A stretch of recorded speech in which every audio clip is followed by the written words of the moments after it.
guys know my love of the TRX pinpointer. You rarely see videos with me not using one or the other. These I bought two just in case. In fact, since I bought the two, I don't know exactly what I did with my Garrett. I need to find it though, because I had some issues today. Not with the pointers. The pointers were fine. These pointers do have a weakness. If you're stupid enough to leave them both at home, they don't function well in the field. So that's what I did. I left the TRX pinpointers at home.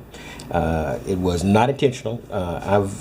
We got weird weather in Texas. It's been very, very hot, and we've also had periodic rain. So, when it's darn near 100, and with a humidity that's not that far from 100, and you go out, you have limited time. Now, if you are some of the younger members of our community, that's not as big a deal. But you can't get heat prostration and heat stroke like anybody else. But your recovery time, if you take standard precautions, you're not going to have any issues. But if you've left the half-century mark behind by a little bit, that kind of weather is not happy and fun. So I had to go out and sort of jam in a couple of hunts today. I went out at lunch and did a hunt. Of course, forgot to carry my spare shirt. Had to run back home because I was dripping. Not a beautiful picture, but that was it. It was just intolerably humid, and in the 90s. So I went back, got the shirt, went back to work. Fortunately, I live close. Now, when I forgot this pinpointer, I was looking in the back of my car. I said, I know I've got the Garrett back here. No, I did not have the Garrett. I was looking for it, and I said, no, I didn't have the Garrett, so I don't have my backup. So what can I do? Well, I can use this, the Vibra-Quatic 2. Now, still got the mud on there just to show that if this is staged, it's very, very meticulously planned. But I'll clean this off with one of my wipes around here, one of my Lysol or Clorox wipes.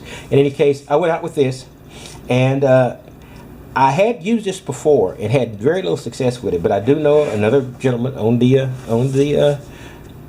that does use it, the Urban Treasure Hunter out of Houston, sort of a metropolitan neighbor.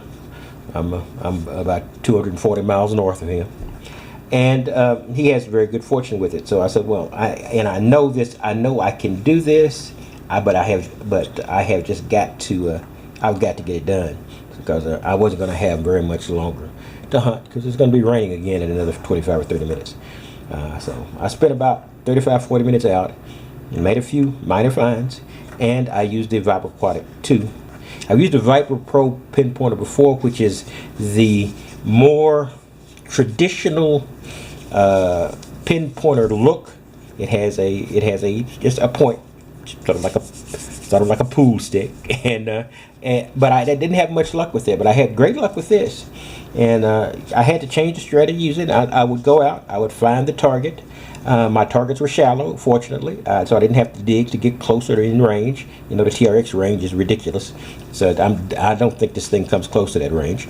But when it was in 2 to 4 inches or 4 inches, I was 2 to 4 inches. I was able to reach it with this pinpoint. And what I would do is I would go over it and I would punch around the pinpointed area.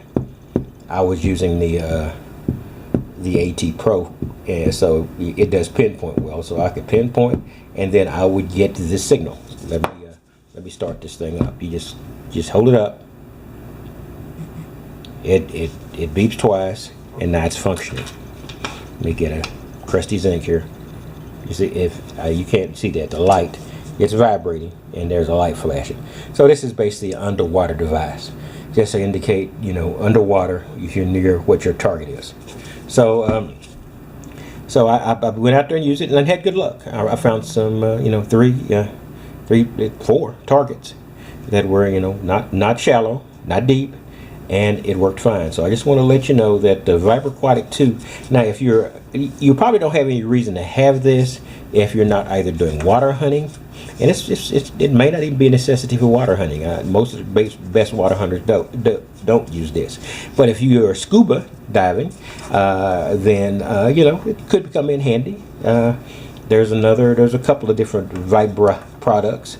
But so, you know, if you've got one already, you know, and you've got it to use for diving, and you are put in a position where you need to use it in the dirt, works fine. So that's all I really wanted to say. That was my little experiment and experience today. The VibraQuatic 2 did very well.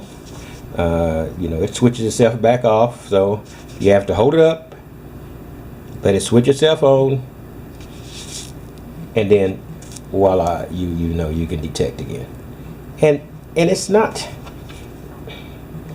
extremely deep in test, but remember again, this is a pulse pinpointer, and quite often pulse pinpointers do better underground or in the ground than they do in air tests. So you know, and it did good. It was beyond this when I was digging, not a lot beyond it, but it was beyond the depth I'm indicating a reaction. In any case, this is Texas Tiger Dig. So just an old toy. I've had this for a while, so I just wanted to. I've already used it in the dirt. I've used the Vibra point in the dirt. Was not impressed, but I am impressed with the VibraQuatic 2. It did do a good job.